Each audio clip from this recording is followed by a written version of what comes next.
नमस्कार, आप देख रहे हैं इक्वालिटी न्यूज और मैं हूं काजल आपके साथ। चलिए नजर डालते हैं आज की प्राइम टाइम खबरों में। इस वक्त की बड़ी खबरों पर शरद पवार ने केंद्र में सत्ताधारी भारतीय जनता पार्टी पर जबरदस्त हमला किया है।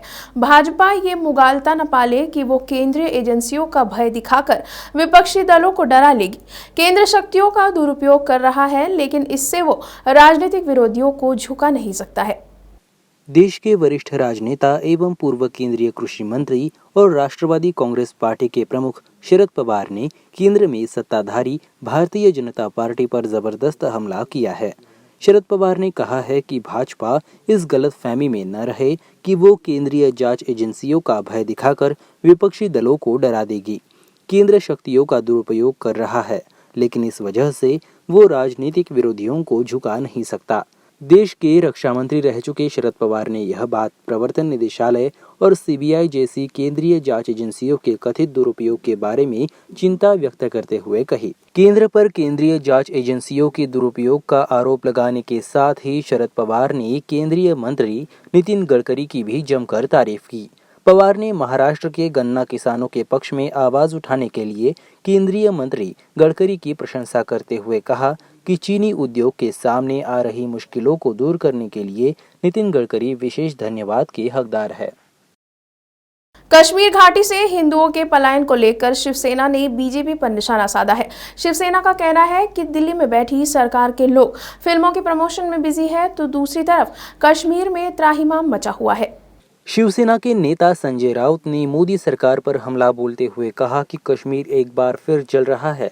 कश्मीर की स्थिति नियंत्रण से बाहर चली गई है। हमारे दिल्ली के प्रमुख लोग फिल्म के प्रमोशन में लगे हुए हैं।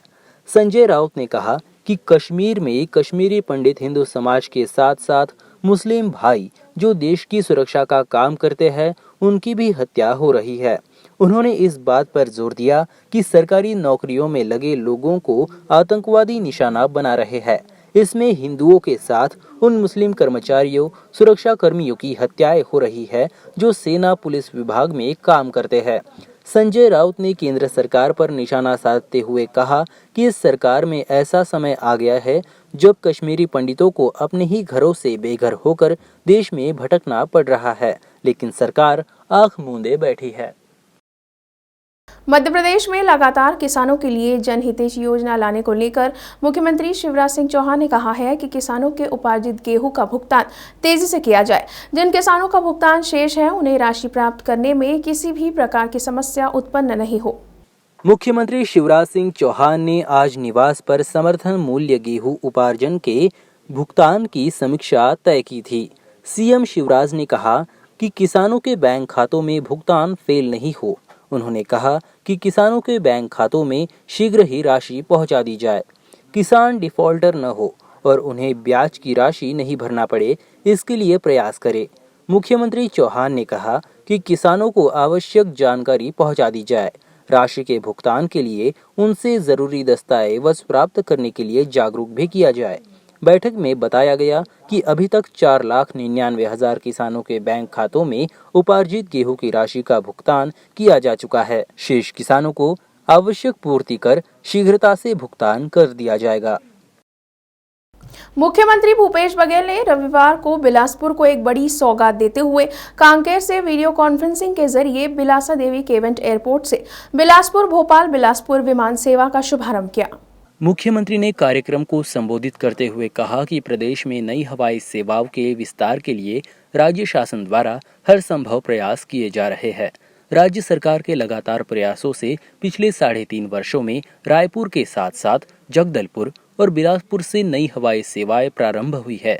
बिलासपुर और जगदलपुर एयरपोर्ट में नाइट लैंडिंग की सुविधा के साथ सभी मौसम में विमान सेवा के संचालन के लिए भी सभी जरूरी इंतजाम किए गए हैं। समाजवादी पार्टी के राष्ट्रीय अध्यक्ष और उत्तर प्रदेश के पूर्व मुख्यमंत्री अखिलेश यादव ने आज शनिवार को सत्तारूढ़ बीजेपी पर निशाना साधते हुए कहा कि वो संवैधानिक संस्थाओं को कमजोर करने का काम कर रही है। समाजवादी पार्टी प्रमुख अखिलेश यादव ने शनिवार को पार्टी मुख्यालय में विधानसभा चुनाव 2022 में पार्टी के प्रत्याशियों, प्रकोष्ठों के राष्ट्रीय एवं प्रदेश अध्यक्षों और कुछ प्रमुख जिलाध्यक्षों की बैठक को संबोधित करते हुए कहा कि बीजेपी को संविधान की प्रस्तावना में उल्लेखित समाजवाद, लोकतंत्र और पंथ निरपेक्षता पर विश्वास नहीं है। बीजेपी संवैधानिक संस्थाओं को कमजोर करने का काम कर रही है। आजमगढ़ और रामपुर लोकसभा क्षेत्र में 23 जून को होने वाले उपचुनाव की दृष्टि से भी सपा की इस बैठक को अहम माना जा रहा है। सपा की ओर से जारी बयान के अनुसार अखिलेश यादव ने कहा कि 2022 के विधानसभा चुनाव में सपा का वोट प्रतिशत बढ़ रहा है और आरोप लगाया कि प्रशासन का दुरुपयोग कर कई विधानसभा क्षेत्रों के चुनाव नतीजे को प्रभावित किया गया। प्राइम टाइम खबरों में आज के लिए इतना ही। फिर होगी आपसे मुलाकात। तब तक के लिए आप देखते रहिए इक्वालिटी न्यूज़। खबरों की अधिक जानकारी के लिए आज ही हमारे फेसबुक पेज को लाइक और फॉलो करना ना भूलें। साथ ही हमारे यूट्यूब चैनल को सब्सक्राइब करें।